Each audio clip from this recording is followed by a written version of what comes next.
நமக முருகாசரணம். பணம் என்பது ஓர் ஆற்றல், மணி இஸ் எனர்ஜி என்று ஆன்மீகத்திலும் ஈர்ப்பு விகுதியிலும் அடிக்கடி சொல்லப்படுவது உண்டு. ஆனால் நமது தர்க்க மனம், லாஜிக்கல் மைண்ட், இந்த வார்த்தையை அத்தனை எளிதாக ஏற்றுக்கொள்ளாது.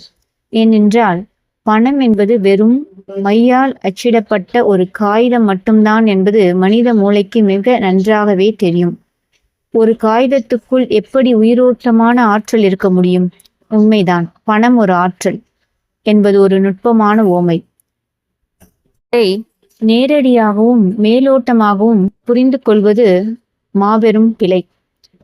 வறுமையிலும் அதீத பண நெருக்கடியிலும் சிக்கி தவிக்கும் ஒரு மனிதனை ஒரு கணம் கூர்ந்து கவனியுங்கள். அவனது நிலை என்னவாக இருக்கிறது? அவனது பேச்சு சுருங்கி போகிறது, மூச்சு சீரற்று திணறுகிறது.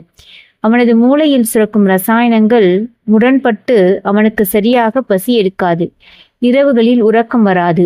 அவனது பௌதீக உடலை தாண்டி அவனது சூட்சும உடலிலும் உள்ள சக்கரங்கள் அனைத்தும் பயத்தாலும் கவலையாலும் இறுகி பூட்டப்பட்டு இருக்கும். அவனது சிந்தனையிலும் தெளிவிருக்காது. நடையில் அந்த கம்பீரமான மிடுக்கிருக்காது. ஒட்டு மொத்தத்தில் அவன் இந்த மாபெரும் பிரபஞ்சத்திலிருந்து முற்றிலுமாக துண்டிக்கப்பட்டு தன் உயிர் சக்தியை இழந்தவனைப் போல ஒரு நடமாடும் சடலமாக காணப்படுவான்.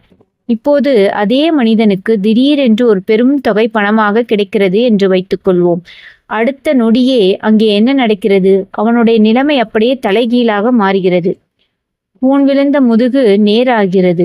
இருண்ட முகத்தில் பிரகாசம் பிறக்கிறது. மூச்சோட்டம் சீராகிறது. கண்கள் ஒளிருகின்றன.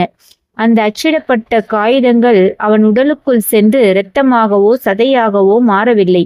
ஆனால் அந்த பணம் அவனுக்குள் உறங்கி கிடந்த அல்லது தடைப்பட்டு கிடந்த மாபெரும் ஜீவ ஆற்றலை தட்டி எழுப்பிவிட்டது. அவனது சக்கரங்கள் மீண்டும் இயங்கத் தொடங்குகின்றன. பிரபஞ்சத்தோடு அவன் மீண்டும் இணைக்கப்படுகிறான். இப்போது சொல்லுங்கள், ஆற்றல் எங்கே இருக்கிறது? காகிதத்திலா? இல்லை, ஆற்றல் உங்களுக்குள்ளேதான் எப்போதும் முழுமையாக இருக்கிறது. பணம் என்பது உங்களுக்குள் இருக்கும் அந்த எல்லையற்ற ஆற்றலை தூண்டிவிடும் ஒரு அற்புத கருவி, ட்ரிகர். அது ஒரு திறவுகோல். பணத்தை ஒரு வெறும் காகிதமாகவோ அல்லது தீய பொருளாகவோ பார்க்காமல் அது உங்கள் உள் ஆற்றலை மலரச் செய்யும் ஒரு கருவி என்ற வளர்ச்சி மனப்பான்மையோடு அணுகத் தொடங்குங்கள். உங்கள் அகத்தின் ஆற்றல் தடையின்றி பாயும் போது அதை தக்க வைக்க புறத்திலுள்ள பணம் என்னும் கருவி தானாகவே உங்களை நோக்கி ஈர்க்கப்படும்.